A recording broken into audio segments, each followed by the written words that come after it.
നമസ്കാരം, എൻ്റെ പേര് ദേവി ഗായത്രി. ഞാൻ ഇവിടെ MCA സൈബർ സെക്യൂരിറ്റി ഇപ്പോൾ കംപ്ലീറ്റ് ചെയ്തു. ഇതിനു മുമ്പ് ഞാൻ BCAയിൽ ഇവിടെ അമൃതയിൽ തന്നെയാണ്, അമൃതപുരി ക്യാമ്പസിലാണ് പഠിച്ചത്. ഇവിടുന്ന് ഒരു MCA എന്നുള്ളത് എൻ്റെ ഡ്രീമായിരുന്നു. സോ BCA കഴിഞ്ഞ പാടെ എനിക്ക് പ്ലേസ്മെൻറ്റ് കിട്ടി. അങ്ങനെ ഒരു ടാറ്റ കൺസൾട്ടൻസി സർവീസിൽ ജോയിൻ ചെയ്തു. അവിടുന്ന് എനിക്കൊരു MCA വേണമെന്ന് ഒരു ആവശ്യം ഉണ്ടായിരുന്നു. പ്ലസ് അതൊരു സൈബർ സെക്യൂരിറ്റിയിലാവണമെന്നും ഒരാഗ്രഹം ഉണ്ടായിരുന്നു. സോ എല്ലായിടവും അന്വേഷിച്ചപ്പോഴും എങ്ങും ഇല്ല. പക്ഷേ ഇവിടെ അമൃതയിൽ എനിക്കത് ഉണ്ടെന്ന് ഞാൻ കേട്ടു. സോ അമൃതയുടെ വാല്യൂ ഓൾറെഡി എൻ്റെ ബാച്ചിലേഴ്സ് കമ്പ്യൂട്ടർ ആപ്ലിക്കേഷനിൽ നിന്ന് എനിക്ക് മനസ്സിലായിട്ടുണ്ട്. കാരണം മിക്ക ഓർഗനൈസേഷൻ അല്ലെങ്കിൽ പ്ലേസ്മെൻറ്റിന് പോയപ്പോഴും അമൃതയാണോ എന്നാണ് എല്ലാവരും ചോദിക്കുന്നത്.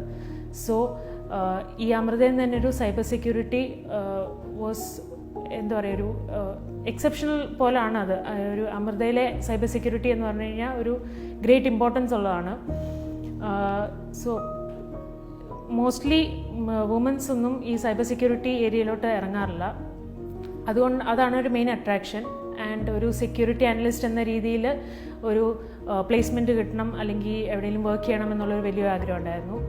പ്ലസ് അമൃതയുടെ MCA സൈബർ സെക്യൂരിറ്റി വഴി നമുക്ക് എക്സ്ട്രാ സർട്ടിഫിക്കേഷൻസ് ചെയ്യാൻ പറ്റി. ലൈക്ക് സിസ്കോയിലും സെക്യൂരിറ്റി ഓപ്പറേഷൻസിലൊക്കെ ഒത്തിരി സർട്ടിഫിക്കേഷൻസ് അറ്റൈൻ ചെയ്യാൻ പറ്റി. അമൃതയുടെ ടാഗ്ലൈൻ തന്നെ value for education, value four life എന്നാണ്. സോ നമ്മളുടെ പുറമേ ഉള്ള ജീവിതം എങ്ങനെ ആയിരിക്കണം, അല്ലെങ്കിൽ ഹൗ വി ക്യാൻ